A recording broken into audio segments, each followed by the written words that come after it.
অনুষ্ঠান পাতিছে আৰু তাত যেনিবা দুদিনীয়া কাৰ্যসূচীৰে ভাগৱতৰ অনুষ্ঠান পাতিছে। কি অনুষ্ঠান? ভাগৱতৰ অনুষ্ঠান। এতিয়া ভাগৱত পাঠ আৰু ব্যাখ্যা বুলি কোৱা হৈছে, নামাকৰণেৰে নামিকৃত কৰিছে। গোহাৰিতো নাম লিখিছে, কাৰ্যসূচীটো লিখিছে। আৰু কোনোবা এজন দুজন ভাগৱতৰ ব্যাখ্যাকাৰক মাতিছে, যেনিবা তাঁতী বাপকে মাতিছে, প্ৰাণজিৎ গগৈ বাপকে মাতিছে, বিনীত বৰা বাপকে মাতিছে। তাৰ ভিতৰত তাঁতী বাপ আহিলে ভাগৱতৰ, আপোনালোক কমিটিয়ে ভাগৱতৰ অনুষ্ঠানত মাতিছে, ভাগৱত পাঠ কৰিব বুলি ভাবিছে আপোনালোক তাঁতী বাপে কিন্তু যিটো দায়িত্ব দিছিলে সেই দায়িত্বটো কিন্তু শুদ্ধভাৱে পালন নকৰি ভাগৱতৰ আসনত বহিব বুলি ভাবি আছিলে মানুহবিলাকে, ভকতসকলে আশা কৰিছে এখেতৰ পৰা কিবা ভাগৱতৰ কথা শুনি আনন্দ ল'ম বুলি। কিন্তু আমি যদি ড্ৰেছ পোছাকেৰে আহি চেলেং চাদৰ একেবাৰে চুলি তুলি দীঘল কৰি আহি ড্ৰেছ পোছাক পিন্ধি আহি ভাগৱতত মই নবহোঁ, মই বোলে একেবাৰে ছাইডত বহি কিনি আপোনালোকক যদি লেকচাৰ মাৰি থাকোঁ আপোনালোকক ভাল লাগিব নেকি বাৰু? হৰি বুজিব, মানে অকণমান কথাটো গুৰুত্ব দিব। ভাগৱতৰ আসনত ভাগৱতৰ পাঠৰ যোগেদি আপোনালোকক কথাটো ক'লেহে আনন্দ পাবনে? মই যদি ড্ৰেছ পোছাক লগাই গুৰুজনাৰ নীতি নিয়মেৰে যদি আমি প্ৰণালীৰে চেলেং চাদৰ লৈ সুন্দৰভাৱে বহি ভাগৱতৰ পদবন্ধে বন্ধে যদি আপোনালোকক ব্যাখ্যাটো কৰি দিয়া হয় তেতিয়া আপোনালোক আনন্দ পাব, হয়নে বাৰু? সেইটো নকৰি আকৌ আমি যদি ড্ৰেছ পোছাক লগাই আপোনালোক পাঠ কৰক, আমি ইয়াৰ পৰাই কিন্তু ড্ৰেছ পোছাক লগাই ভাগৱতৰ কথা কম বুলি কৈ থাকোঁ, হয়নে বাৰু?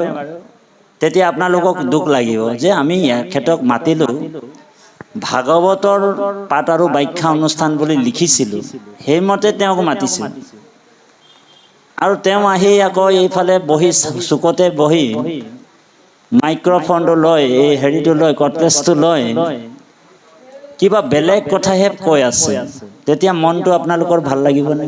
নালাগে। এতিয়া আমাৰ তেনেকুৱা এটা পৰিস্থিতি হৈ আছে মানুহবিলাক। বহুত আপোনালোক এনেকুৱা ব্যাখ্যাকাৰক জন্ম হৈছে যি ভাগৱতৰ আসনত নবহে দেই, এইটো কাৰো নিন্দা বা সমালোচনা কৰা নহয়, ভকতেহে বিবেচনা কৰিব শুদ্ধ কোনটো, হয়নে বাৰু? আপুনি ভাগৱতৰ কথা আপোনালোক কমিটিত লিখিছে ভাগৱত পাঠ আৰু ব্যাখ্যা, আৰু এই ভাগৱতৰ আসনত যদি নবহি যদি আপুনি বেলেগ যদি গ্ৰাম্য কথা ইয়াত যদি আপুনি কৈ থাকে মানুহবিলাকক, তেওঁ শাস্ত্ৰজ্ঞ হ'ব পাৰে, পণ্ডিত হ'ব পাৰে, অনেক পুৰাণৰ কথা তেওঁ ক'ব পাৰে, কিন্তু যি কৃষ্ণৰ যিটো লীলা চৰিত্ৰ, যি গুৰুজনাৰ মহান দৰ্শন, যি পদবন্ধে আমাক ভাগৱতৰ পাঠ কৰিবলৈ মাতিছে ধৰি লওক, হয়নে বাৰু? সেইটো যদি তেখেতে আসন নলয়, তেখেতে যদি ভাগৱতৰ আসনত নবহি যদি কিবা বেলেগ কথাবিলাক যদি আপোনালোকৰ মাজত প্ৰকাশ কৰে, সেই কথাত কিন্তু জগতৰ উপকাৰ নহ'ব। সেইকাৰণে কৈছে, ভাগৱততে কৈছে নিমি নৱসিদ্ধ সংবাদত, এই ৰাম শাস্ত্ৰক জানয় যিটো ভকত নোহয়, তাৰ উপদেশে বুধ নোপূজে লোকত। বোলে শাস্ত্ৰ জানিলেও নহ'ব, ভকত হ'ব লাগিব, কৃষ্ণৰ ভকত হ'ব লাগিব দেই। শাস্ত্ৰক জানয় যিটো ভকত নোহয়, তাৰ উপদেশে বুধ নোপূজে লোকত। যদি বা ভকত হৈ শাস্ত্ৰক নজানয়, ঈশ্বৰ সংশয় খণ্ডি বাক নপাৰয়। সেইকাৰণে আমি ভকত হ'লেহে ভকতৰ মুখৰ পৰা বা বৈষ্ণৱৰ মুখৰ পৰা, ভকতৰ মুখৰ পৰা বা বৈষ্ণৱৰ মুখৰ পৰাই আমি কৃষ্ণ কথা শুনিলেহে আমাৰ সংশয় দূৰ হয়। অবৈষ্ণৱৰ পুত্ৰ অবৈষ্ণৱৰ গুৰুৰ মুখৰ পৰা যদি অবৈষ্ণৱ ভকতৰ পৰা যদি গুৰুৰ পৰা যদি আমি ঈশ্বৰৰ কথা শুনো তেনেহলে হেতু সাপৰ বিষ পান কৰা নিচিনা হয়। বুজি পাইছেনে কথাটো? আৰু তাত আপোনাৰ মোৰ জ্ঞান নহব, আমাৰ মতি ভ্ৰম হ'ব। সেইকাৰণে আমাক কি কৰিব লাগে? যিজন বৈষ্ণৱ হয়, যিজন কৃষ্ণৰ একান্ত ভকত হয়, সেইজনৰ পৰাহে আমি ঈশ্বৰৰ কথা শ্ৰৱণ আৰু কীৰ্তন কৰিব লাগিব। সেইজনৰ পৰাই আমি ঈশ্বৰৰ জ্ঞান ল'ব লাগিব বুলি কৈছে। আৰু সেইজন কোন আছিল? সেইজন আছিল উগ্ৰশ্ৰৱাসুত, হয়নে বাৰু? সেই উগ্ৰশ্ৰৱাসুতে 2800 সহস্ৰ ঋষি বেদত প্ৰধান বিষ্ণুৰ নৈমিষাৰণ্য ক্ষেত্ৰ মহাপুণ্য স্থান মান্য কৰি সুতক পাতিলা সত্ৰ তথা, যে বেদৰ কথাটো সৌনকসকলে সবেই জানিছিল, বেদা অধ্যয়ন কৰিছিল, সমস্ত পুৰাণ অধ্যয়ন কৰাৰ পিছতো তেওঁলোকে যজ্ঞ কৰিছিল। আৰু সেই যজ্ঞৰ ধোঁৱা লাগি লাগি তেওঁলোকৰ গাৰ বৰণটো ধোঁৱা কাউৰীৰ নিচিনা কলা হৈ গ'ল। সেইকাৰণে কৈছে যিটো কৰ্ম কৰোৱাতো নাহিকে বিশ্বাস। আমি যিটো কৰিছো কৰ্ম, তাৰমানে আমি যজ্ঞ কৰিছো, আমাৰ বেদ শাস্ত্ৰ আমাৰ অধ্যয়ন কৰি কৰি আমি সমস্ত বেদৰ তত্ত্ব আমি জানো। জানিলেও কি হ'ব? তেওঁলোকে ব্ৰহ্মক জানি পালে, কিন্তু ভগৱন্তৰ ভক্তিটো লাভ কৰিব পৰা নাই। কিহৰ কাৰণে? কাৰণ অভিমানৰ কাৰণে, অহংকাৰৰ কাৰণে। জাত্য অভিমান, বেদ মানে শাস্ত্ৰ অভিমান, ধন অভিমান। সেইকাৰণে ভগৱন্তৰ নিৰ্গুণ ব্ৰহ্ম কৃষ্ণ কথা তেওঁলোক হৃদয়গম কৰিব নোৱাৰিলে, কণ্ঠাগত কৰিব নোৱাৰিলে। সেইকাৰণে উগ্ৰশ্ৰৱাসুতে একান্তভাৱে শুনিছিল কৃষ্ণ কথা, আৰু নিৰ্মল কথা গংগাৰ লগত তেওঁ হৃদয়ত প্ৰভু ভগৱন্ত শুকগুৰুৰ আশীৰ্বাদত ভগৱন্তৰ জন্ম লীলা ৰহস্য কথাবিলাক কণ্ঠাগত হৈ গ'ল। আৰু ভগৱন্তৰ নিৰ্গুণ ব্ৰহ্ম কৃষ্ণ কথা তেওঁ দ্বিতীয়বাৰৰ কাৰণে কাৰ আগত কৈছে? যে সৌনক প্ৰমুখ্য শুনে ভাগৱত কথা। কাৰ পৰা শুনিছে? যে সুত গুৰুৱে ভাগৱতৰ কথা দ্বিতীয়বাৰৰ কাৰণে কৈছে। আজিৰ পৰা 5200 বছৰৰ পূৰ্বে, কলিযুগ আৰম্ভ হোৱা 30 বছৰৰ পূৰ্বে ভাগৱত শুকগুৰুৱে ৰজা পৰীক্ষিতক কৈছিল। আৰু তাৰ 30 বছৰৰ পিছত উগ্ৰশ্ৰৱাসুতৰ দ্বাৰা নৈমিষাৰণ্যত ভাগৱত শুনিছিল। গতিকে এই যে মহাভাগৱতৰ কথাবিলাক কলিযুগত প্ৰচাৰ হৈছিল, আৰু এই মহাভাগৱতৰ কথাবিলাক শুদ্ধভাৱে কোনে প্ৰচাৰ কৰিছে? যিসকল শুদ্ধভাৱে কৃষ্ণত শৰণ লৈছে, সেইসকলেহে এই মহাবৈকুণ্ঠৰ কল্পতৰু শাস্ত্ৰ কথাটো জানে। সেইকাৰণে কৈছে, ইয়াতে কৈছে, বৰ সুন্দৰ এটা তত্ত্ব ওলাই গ'ল। ইৰাম বৈকুণ্ঠৰ শাস্ত্ৰ কৃষ্ণ মুখৰ বচন, আৰু কি ততক জানে যেই হে জন। হয়নে? কোনে জানিব? ৰাম শুদ্ধ ভাৱে লৈলে যিটো কৃষ্ণ শৰণ, হয়নে? হিহি মহাজনে আৰু তত্ত্বক জানয়। সেইজনে তত্ত্বটো জানিব।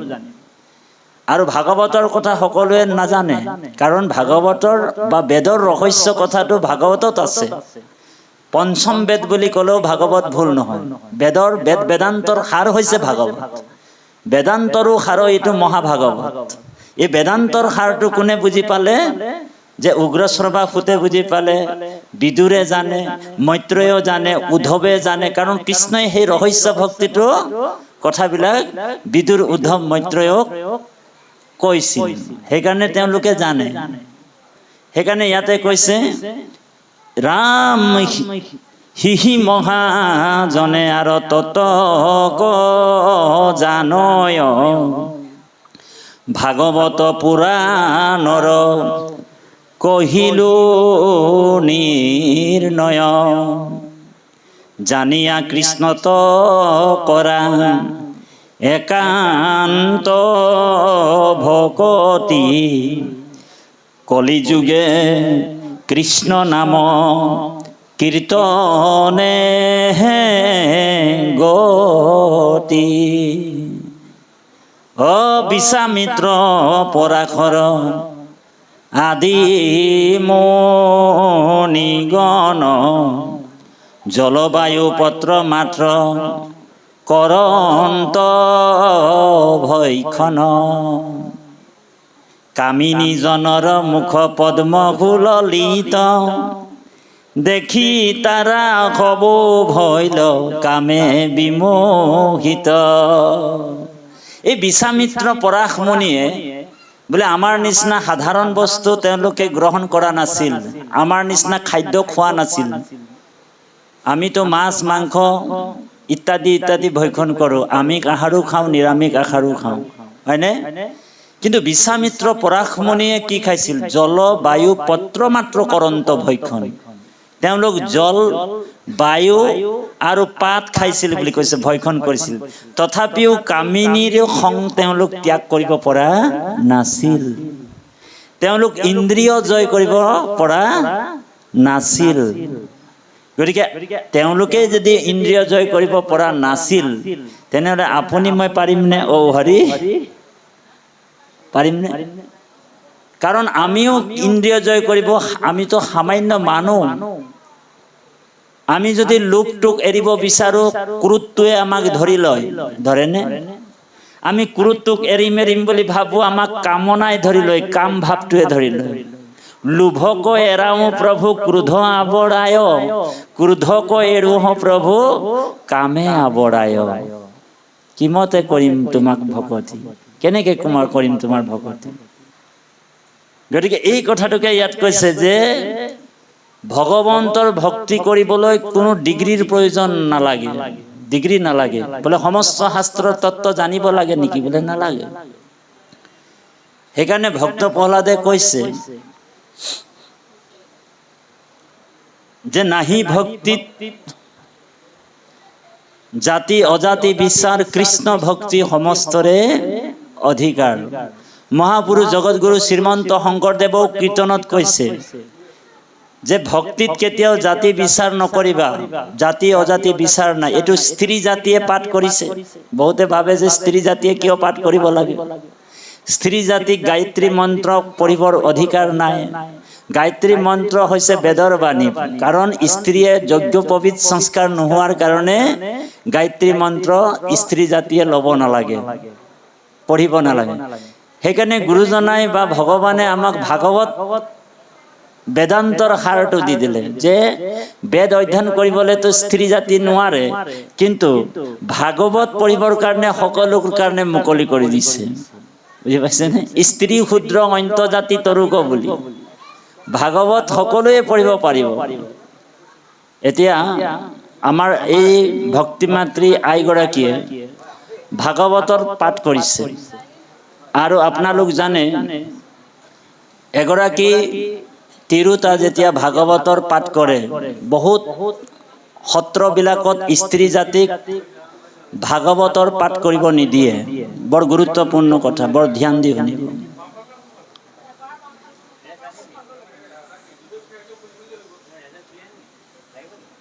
বহুত জাগাতে ভাগৱতৰ পাঠ স্ত্ৰী জাতিক নিদিয়ে।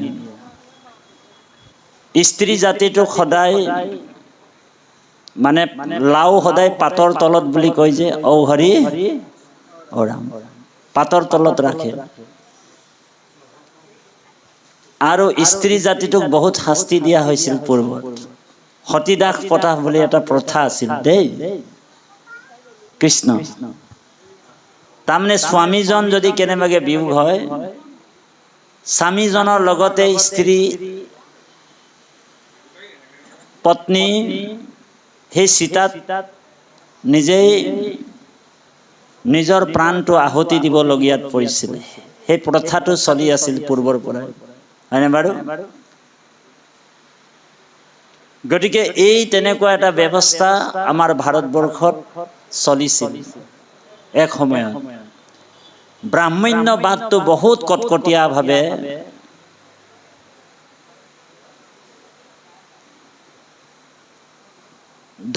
গোটেইটো ধৰ্মটোক তেওঁলোকে লৈ লৈছিল। বাকী তিনিটা জাতি ঈশ্বৰ ভক্তিৰ পৰা বঞ্চিত হৈ আছে। আজিও ভাৰতবৰ্ষৰ বাহিৰে এনেকুৱা জাগা আছে, দলিত সমাজ যদি, দলিত পৰিয়াল এঘৰ, আজিৰ পৰা আপোনালোক নিউজ পাইছে চাগে, একেবাৰে দুখীয়া শ্ৰেণীৰ দলিত পৰিয়াল এটাই এভাগী মন্দিৰত সোমাই গৈছিল বন্তি জ্বলাবৰ কাৰণে। বন্তি জ্বলোৱা দেখি তাত থকা পুৰোহিতজনে, ব্ৰাহ্মণ মানুহজনে সেই পৰিয়ালটোক কোবাই কোবাই মাৰি পেলাইছিল, হত্যা কৰি দিছিল। তাৰমানে অন্তজাতিৰ ঈশ্বৰৰ ভক্তি কৰিবলৈ বাধা দিছিল। কিন্তু এই যে ভাগৱত আমাৰ গুৰুজনাই প্ৰচাৰ কৰিলে, আৰু গুৰুজনাই নিজে অৱতাৰ হৈছে, কাৰণটো কি? আনবাৰ অৱতাৰ ধৰন্ত ঈশ্বৰ কৃষ্ণ, খণ্ডিবাৰ পৃথিৱীৰ ভাৰ, অন্তজাতি পতিতক নিস্তাৰ কাৰণ হেতু ইবাৰ ভৈলা অৱতাৰ। এইবাৰ যে ভগৱন্ত কিয় অৱতাৰ হ'ল? তাৰমানে আমাৰ নিচিনা অন্তজাতিক নিস্তাৰৰ কাৰণে, প্ৰভু ভগৱন্তক কৃপা কৰিবৰ কাৰণে গুৰু ৰূপে আহিছে এইবাৰ কলিযুগত, হয়নে বাৰু?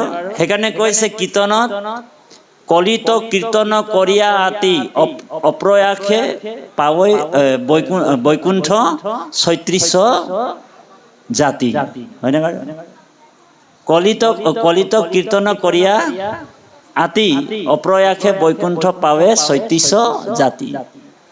ইয়াত যে আমি যে সকলোৱে যে আজি ভাগৱত পঢ়িছোঁ, স্ত্ৰী জাতিও যে ঈশ্বৰৰ কথা পঢ়িছে, শুনিছে, এটা সমাজে কিন্তু ইয়াক খুব বেয়া পাইছে, খুব নিন্দা কৰিছে। কৰিছেনে?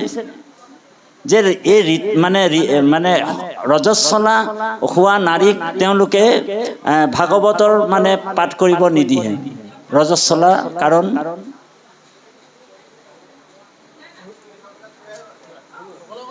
আচ্ছা, আপুনি চিন্তা কৰক, আপুনি গৰ্ভৰ পৰা যেতিয়া জন্ম হৈছিল, সেই জন্ম যেতিয়া আমি হৈছিলোঁ, আমি উৎপত্তিৰ স্থানটো কি বাৰু? এই ভক্তি মাতৃ আয়ৰ পৰাই আমি সৃষ্টি হৈছোঁ, হয়নে বাৰু? নাৰীৰ পৰাইহে আমি সৃষ্টি হৈছোঁ। আৰু নাৰী জাতিটোকে ইমান অপমানিত কৰি ৰাখিছে, নাৰী জাতিটোকে অৱহেলা কৰি থৈছে। নাৰী শক্তি বুলি কৈছে, আৰাধ্য বুলি তেওঁক পূজা কৰা হয়, আৰু নাৰী জাতিটোকেই ভাগৱতৰ পৰা বঞ্চিত কৰি ৰাখিছে এটা সমাজে। নাৰী জাতিটোকে ঈশ্বৰৰ কথা শ্ৰৱণ কীৰ্তন কৰিব নিদিয়ে। আইসকলক চাব, ক'ৰবাত নামঘৰবিলাকত আইসকলে যেতিয়া মানে নামগৃহলৈ আহে, বাপসকলে আগধৰাত বহে, আইসকলে একদম পিছত বহে। তেতিয়া আমাক ফোন কৰে, প্ৰশ্ন কৰে যে বাপ, আমাক কিয় ইমান বঞ্চিত কৰি ৰাখে? আমাৰোতো হৃদয়ত পৰমাত্মা ভগৱান আছে। এতিয়া আপোনালোক চিন্তা কৰক, ভগৱন্তক কাক বেছি ভাল পাইছিল?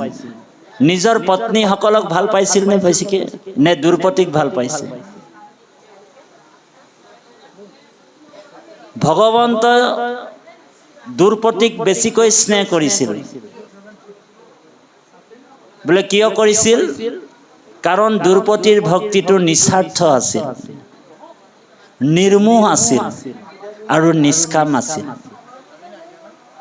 কিন্তু নিজৰ পত্নী ১৬,১০৮ গৰাকী আছিল। সকলো পত্নীয়ে ভগৱন্তক প্ৰেম কৰিছিল, কিন্তু প্ৰেম কৰিছিল যদিও কিবা নহ'লে কিবা কামনা তেওঁলোকৰ হৃদয়ত বাজিছিল, জাগিছিল, হয়নে বাৰু? কিন্তু দ্ৰুপদী ভগৱন্তক নিস্বাৰ্থ ভক্তি কৰিছিল। কেনেকুৱা, তাৰ এটা পৰীক্ষা ল'বৰ কাৰণে ভগৱানে কি কৰিলে, নিজৰ আঙুলিটো পটককৈ কাটি লৈছিল।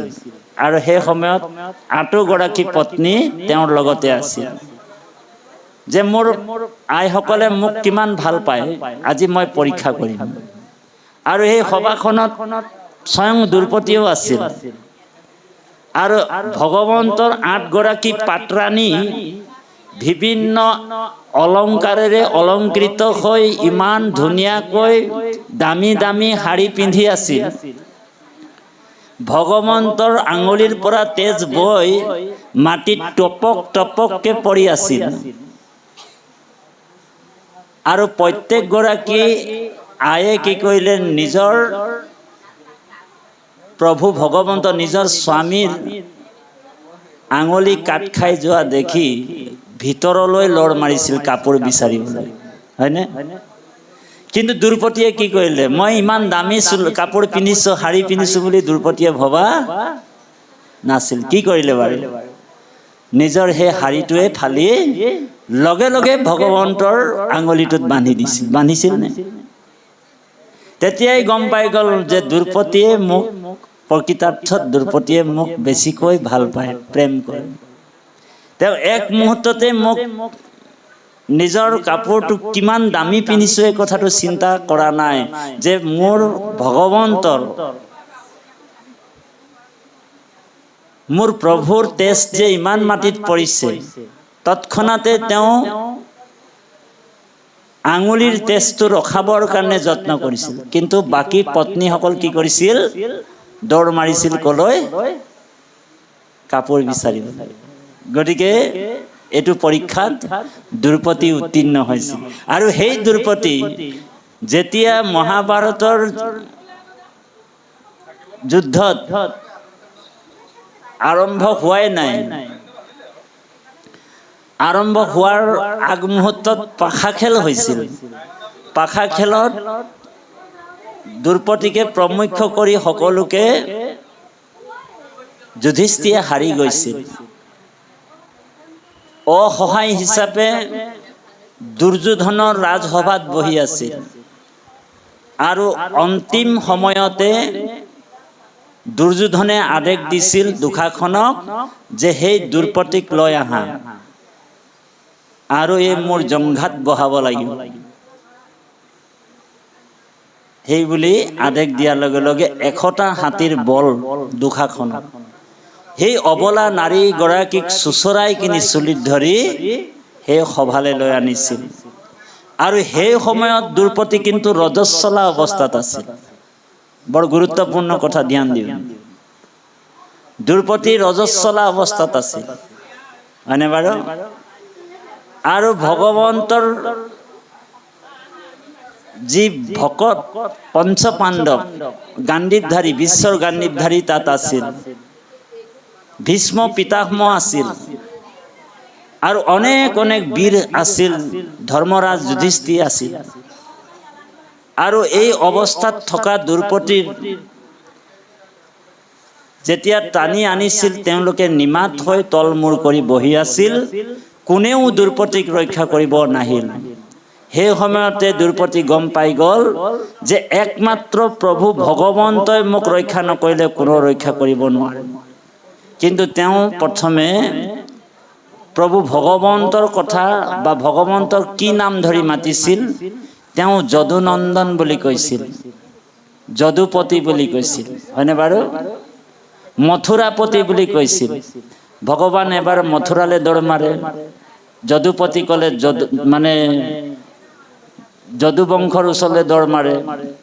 কিন্তু ভগৱন্তক যেতিয়া হৃদয়ানন্দ বুলি যেতিয়া মাতিলে, তেতিয়া ভগৱন্ত দ্ৰুপদীক বস্ত্ৰস্বৰূপে আহি ৰক্ষা কৰিছে। বোলে বস্ত্ৰস্বৰূপ মানে ভগৱন্ত বস্ত্ৰ অৱতাৰেই হৈছিল। সেইকাৰণে এই শৰণটো বহুত আটাইতকৈ গুৰুত্বপূৰ্ণ বস্তু। শৰণ মানুহে যিকোনো মুহূৰ্তত ল'ব পাৰে। তাৰমানে এটা আনুষ্ঠানিক শৰণ আৰু এটা আভ্যন্তৰিক শৰণ। যি হৃদয়ৰ পৰা ভগৱন্তক শৰণ লয় সেই শৰণৰ কথাটো আমি কৈ আছোঁ। এতিয়া আমাৰ আনুষ্ঠানিক শৰণটোতো হৈছে, সেইটো নীতি নিয়ম প্ৰণালীৰে হ'ব, কিন্তু আন্তৰিক যিটো আভ্যন্তৰিক শৰণটো, সেই শৰণটোৰ কিন্তু কাল নিয়ম সংযম একো নাথাকে। আপুনি বিপদত পৰাৰ লগে লগে ঈশ্বৰৰ চৰণত শৰণ ল'ব পাৰে।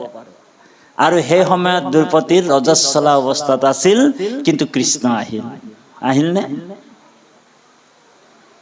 সেইকাৰণে কৃপালু বাপাই সমস্ত দীক্ষাতকে শৰণটো ডাঙৰ।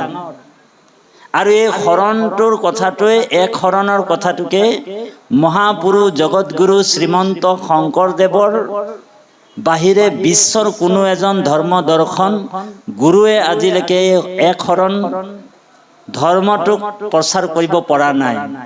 কাৰণ তেওঁলোকৰ জীৱিকাটো বন্ধ হৈ যাব, এক নম্বৰ কথা। কিন্তু গুৰুজনাই কিন্তু এই যিটো ভকতি, এক শৰণ ভকতি, ভকতি ভাণ্ডাৰ দ্বাৰা হ'ব চুৰি মুকুতি কৈলি উদাস, এক শৰণ হৰিৰ নাম ধৰ্ম ৰাজা কৰো পৰকাশ। এই যে এক শৰণ হৰিৰ নাম ধৰ্মটো দিলে, তাৰমানে জীৱই যিকোনো মুহূৰ্তত ঈশ্বৰক স্মৰণ কৰি ঈশ্বৰৰ ওচৰত শৰণাপন্ন হয় পৰমাত্মা ভগৱন্তৰ লগত মিলি যাব পাৰে। কেনেবাকে জীৱ এটাই যদি শৰীৰ যদি জৰ্জৰ হৈ যায়, বিচনাত যদি তেওঁ 3 মাহ 4 মাহ যদি পৰি যায়, তেওঁ ভগৱন্তক স্মৰণ কৰি একান্ত শৰণে পখি তেওঁ গতি লাভ কৰিব পাৰিব। এই ব্যৱস্থাটো গুৰুজনাই কৰি থৈছে। গতিকে সেইকাৰণে নাৰী জাতিটো বহুত ওপৰত।